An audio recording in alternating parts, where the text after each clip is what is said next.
Hi guys and welcome. In this video we'll learn all about the layers panel. So let's hop inside.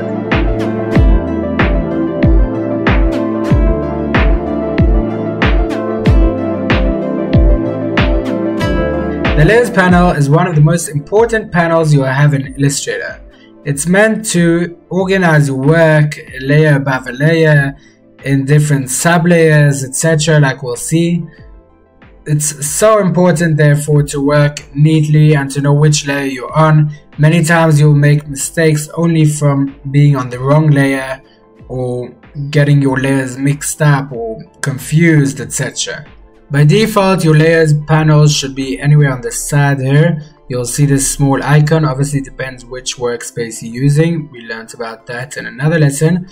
You can press it to expand it. Otherwise, if you don't see it, go to Windows and Layers. You'll see it there. You can always pull out your layer panel just by holding on the name and pulling it out. You can also resize it and just place it wherever you want. So the layer panels is the panel which is in charge of all the stacking order, all the elements you're going to put in. Say I'm drawing this rectangle. It could be any element. You would see it straight away appears in this layer as a sub layer. So anything you're drawing, if you draw another element, you'll see another sub layer created. Anything you draw will be straight away placed and put in the layers panel automatically. You can always organize which layer it will appear in and the stacking order of those layers. As you can see, this is above this because in the layer panel, this rectangle is above this rectangle. Now we've got a lot of options here in this layer panel. You can see this little eye icon. If you press on it, then you wouldn't be able to see it. In other words, if you remove that eye, now that is not gone, it's still there, just you can't see it because you hid the visibility of that layer. You can do that for the sub layer. These are the sub layers and these are the main layers. You can see this is a layer. This layer contains all these sub layers. You can create as many layers as you want and as many sub layers as you want. You can also have a sub layer, whatever it's called in English, I'm not sure. In other words, this can contain a sub layer with which this will be in that. It's a bit confusing. We'll see it slowly. Make sure that you see your layers which you want to work on. Now there is another option. Here you have this empty space here. If you press on that, it will lock that layer. Now once that layer is locked, you see I'm using the selection tool. I'm not able to select it because all these sub layers are locked in this layer. You can choose always to lock only this sub layer. So now only this is locked, but I could select this one. As you can see, I'm able to select this, but this one I can't because it's locked. That helps you to prevent you from accidentally pressing or selecting any objects or elements you don't want. So you can always go to the layer and lock it, just pressing that again to unlock. Let's now create a new layer by pressing on the small icon here below. That will just create a new layer. So now you can see this is a brand new layer. It doesn't contain any sub layers because we didn't put in any elements in it yet. So we've got two layers. You can always name this layer or the sub layer by clicking on the writing here and changing the name there. It's also important to name all your layers or sub layers so that you'll know which layer is what and you wouldn't get confused. You may have a lot of layers here if you're working with lots of elements. So that's important to name them. Otherwise, if you don't name them, then there'll be the default layer 1, layer 2, layer 3 and any elements you draw. So say I'll draw now a line, then it would say a line, as you can see. Now to organize your layers, you simply click and drag the desired layers. So say I want this green box to be underneath everything. I could always right click it and choose arrange send to back or the shortcut or whichever way I want to do it. But in the layer panel, you can simply click that track. You can see that layer there. You can even see that thumbnail, drag it over or beneath or anywhere you want. So say I want it below everything, I can drag it there and leave go. Now it will jump to the last layer. You can see that went right behind everything. I can also put it in another layer. So I just drag and hold with my mouse and drop it into any other desired layer, and now this is on its own separate layer. So you can see I'm with this triangle, I'm collapsing this layer. Now I have this in one layer, I'm not able to see that layer, and these two elements in this layer. Notice that each layer has its own color. It gets these colors by random default. You can always change the color, we'll learn how to. This color affects not only this layer, but anything which is in this layer would be the bounding box and the anchor points will all get that color. As you can see when I click on it, this is a red bounding box with red anchor points. And if I click any of these elements which is in the blue layer, then you'll see it's a blue anchor point, and so on. If I create a new layer and I put in a star, for example, now this is in its own color, light green. Just make this a bit more interesting and change that color over there. There you go. Now say I want to group something, so I've got these two elements and I want to group them together. We learned that in the last lesson, how you group with a shortcut Control Command G. You'll see that even though this is a one layer, as you can see, this layer there gets highlighted, and this is on another layer, they will both jump to be on the same top layer. So I'm selecting them both, holding down Shift and Control or Command G to join them, and they both jumped up to this layer. And as you can see, this changed the name here to group, and this is one sublayer, and in this sublayer there are two sublayers containing these two shapes. Now what's cool about this is that I can drag into this group or out of this group. So you can see when I'm pulling, this is one group because I select any of these and they both pull. If I want to join the star into the group, I can always choose the star and pull it into this group in the layer panels. And now this is one whole group. As you can see, I'm dragging them all together, and it's an easy way to control these groups from there. I can always come and pull out elements as well, and now these are all ungrouped. So I can put this in here. Now if you want to select anything from the layers panel, not from the artboard, say I want to select this line segment if it's behind everything. We also learned how to select stuff which are behind the other in the lesson before, but we can see it here as well. If I want to select this line, you can always choose it from the layers panel. So say I'm on this green, now I can select this line. If you just click on the layer, that's not good enough. You have to click on this circle and that will select that object within that circle. Otherwise you can always Alt or Option click that. So let's say I want to click this green rectangle, I can hold down my Alt and click it, then I'll choose it as well. If I choose the whole layer, then all the sub layers which are within that layer will be chosen. I'll just demonstrate that. You can see all these have been chosen like one. They aren't grouped, but they just are all chosen there. You can also select a few layers holding down the Shift. So you can see I'm pressing there, and then with Shift selecting more objects.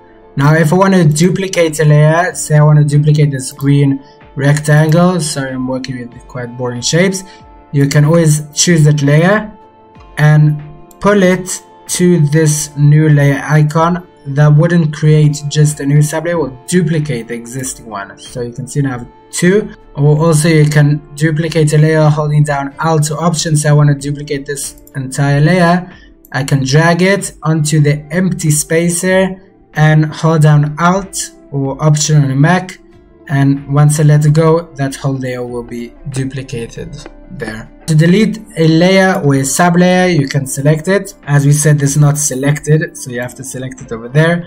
Then you press on this delete icon here, or you can drag it into the bin and that'll do the same action. You can delete the entire layer. If you want to locate an object within your layer panel, let's just make this more interesting.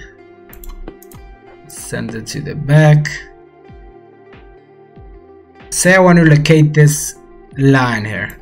I don't know where it is within this layer panel. As you can see, I've got a lot of layers, not too many, don't worry. I want to locate, I want to know where it is. Instead of going into that layer and to that sub layer and finding out where it is, I can always press on this locate icon and it will take me straight to that layer or sub layer within this layer panel. That's an easy way to get there. You can always see on the side how many layers you've got here in total. So I have 3 layers. It's obviously not taking in mind the sub layers, only the main layers. This icon here is to export for your Adobe Cloud. We'll learn about that some other lesson. This is to create a clipping mask.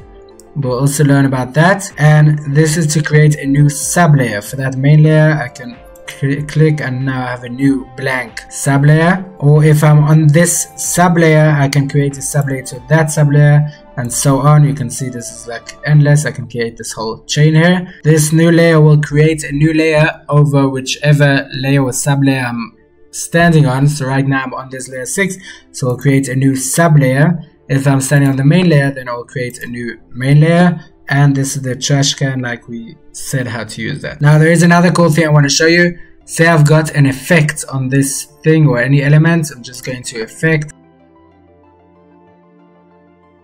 That's good. Now you see, once I added this effect, you can see on these icons here, this one is grayed out because it has an effect added.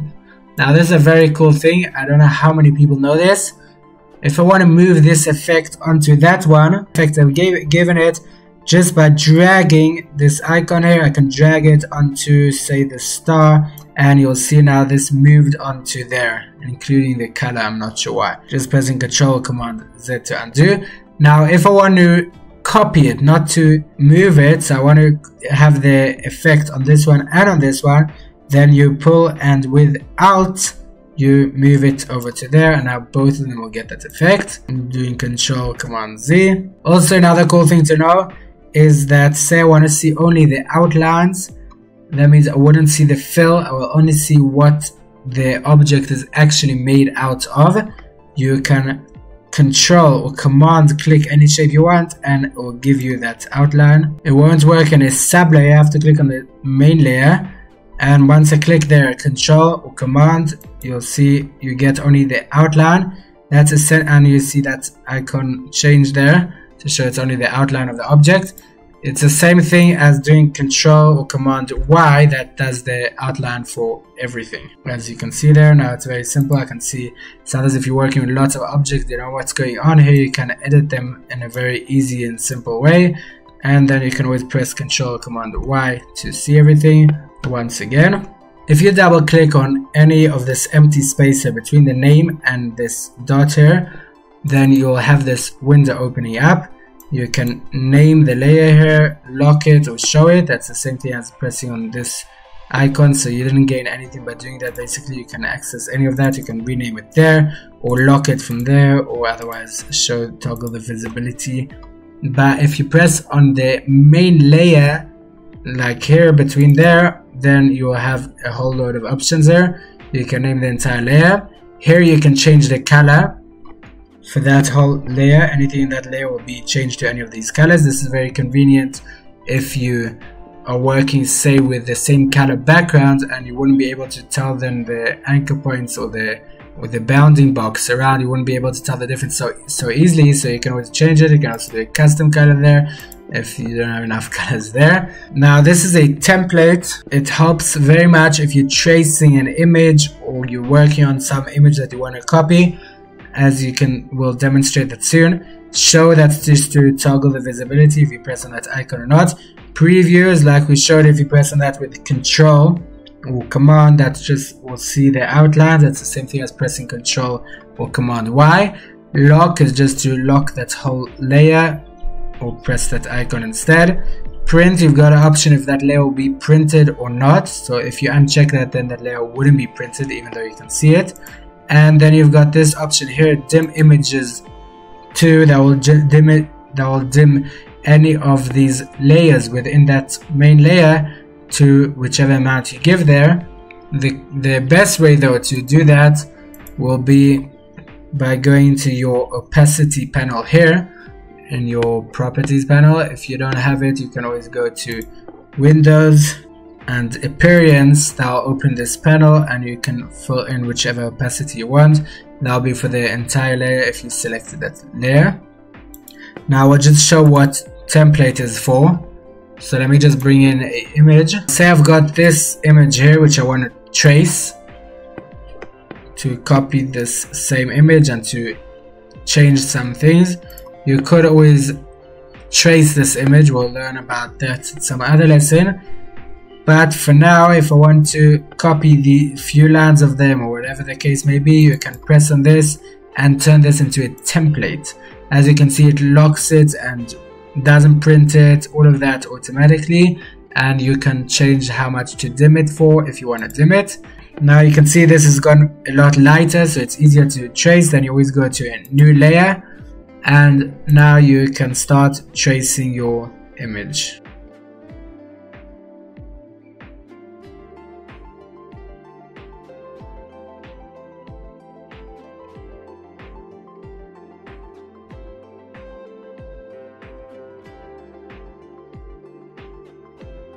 Don't worry, I won't be going through the whole thing. So that's basically like that. You can do it. That's very easy, and then you wouldn't be pressing on this or selecting it by mistake. And you can also be able to see it clearly because it's dimmed. You can see this icon also changes here to a template. You can toggle the visibility there as well, and it locks it automatically. That's basically as far as that goes. I'll just take that off, and we can delete this image by pressing backspace. You can also delete a layer by pressing backspace as well. So I want to delete this layer. Let me just show the other ones. You can also hold and drag to toggle the visibility. You can hold and drag. That will just show on and off the easy way. Then if I want to delete this red line which I just made, then you can also, instead of just pulling this layer into the bin or pressing on the bin, I can just press backspace. That will just do the same thing. Now you have even more options. If you go to this small icon here, you would have a lot more options. Some of them we've been through already. New layer, that's the same as pressing that icon there. New sublayer is the same as that icon. Duplicate layer 8, we showed how to do that. You can just pull into the new layer, that will duplicate that same layer with all its contents. Delete to delete that, or just press on that trash there. Options for layer 8, that's the same thing as double clicking there. That will take us to that option panel there. Make or release clipping mask is the same thing as that icon over there, and we said we'll speak about that in some other lesson. Enter or exit isolation mode, that will bring us, we spoke about that at a previous lesson on the selection tool. If you want to isolate this, then I can always choose that, say, and from there enter isolation mode. That will bring us into this isolation mode where I can change any of this if it's within a group with ease. To exit, you can always press on this gray area, or otherwise you can enter isolation mode by double clicking like we showed in the lesson earlier. Locate object is the same as pressing on this magnifying glass. If you selected a element and you want to know within which layer it is or where it is within the layer, you can just press that. That will send you straight to that layer where it's in. Merge selected is if you want to select a few layers, you can flatten those layers together, that they will be all in one layer. And flatten artwork, that will do it for the whole artwork. These two you wouldn't be really using it in Illustrator, it's more for Photoshop, because in Illustrator you wouldn't really have a point of doing that here. Collect a new layer, we'll just put anything that's on, we'll just put it on a new layer. So let me just show it here. You can see it's in this layer now, it's underneath there. Release two layers, that also will bring anything. I can choose this and we'll take all of these into layers of it their own. You can see each element is now in its own layer. We have a whole load of layers there now, it's getting overwhelming. Reverse order is a cool thing. You can change the order of a certain layer or element. Say I've got, it's not really a good example because each one is in a different layer, but I can choose to reverse all the order so that what's on top will be now at the bottom, etc. Template, we showed how to do a template. That's just by pressing on this template there. Hide others, you can choose that will hide all the other layers besides for that specific layer. So say I'm on this rectangle, I only want to see this rectangle and not any others. I can choose hide others, so I have to select it first. Then I can choose to hide all the other layers, so now only this layer will show. You could also do that by holding the Alt or Option as you press on this visibility icon there, that will also show. Let's say I want to see only this layer, so I press down Alt and press it, I'll do the same thing. Sorry, I'm not showing anything, so if I do it there, let's say now only Alt, so it will show only this layer. If I hold down Alt, that's the same. Outline others, that's the same thing as pressing the Control or Command on this icon, and we'll outline all the others besides for the layer we're on. Lock others, will lock all the other layers besides for the one we're working on. It may come convenient sometimes. There is a shortcut to it. I think it's Control Shift Alt 2 or Command Shift Option 2. That will lock all the others besides for that specific layer. Paste remembers layers. If I copy or cut from a certain layer and paste it again, it will remember which layer it's been on. So say let's just choose that and let me delete because we have two of those. Now say I selected that and I do Control or Command X to cut it, and I'm going on to this layer for example, and now I do Control or Command F or V. That will automatically go to the layer it came from, so it wouldn't copy in that layer. If I uncheck it and I do Control X and Control V, then it will go into that layer there. Now the last one here, panel options, that's just a lot of options for these icons, these thumbnails over here. I can choose show layers only. That will show only the main layer, not the sub layer. You can see once I've chosen that. Now I don't have any sub layer here, I have because these are main layers, that's why you can see them, so it's not a very good example. But say under this one I've got this, even though it's in that layer I can't see the sub layer. If I draw a new element, then you would see I still wouldn't be able to see that layer because it only shows the main layers, not the sub layers. Now you can choose under here how big will these thumbnails be. I can choose small, medium, large. If you want to make it all very big, you can choose from here, just holding shift and the top arrow to increase it by 10 points at a time. Now you can see each one is huge, each layer is very big. Just go back there. Then you can choose what will have a thumbnail, if it's only the layers or only the top level, only the groups, only the objects, or all of them. You can choose it will have a thumbnail. Say I choose only, I could do without any thumbnail. If I uncheck all of those, now you'll see none of them will have a thumbnail. That could be sometimes simpler to work with, but just you won't be able to see which layers is corresponding to what. Okay guys, that was quite a long one. I hope I covered the entire layer panel. If I left anything out, or if you have any ideas or questions, please feel free to leave it in the comments below. Don't forget to leave a like and subscribe if you gained anything for this video, and I'll see you in the next video.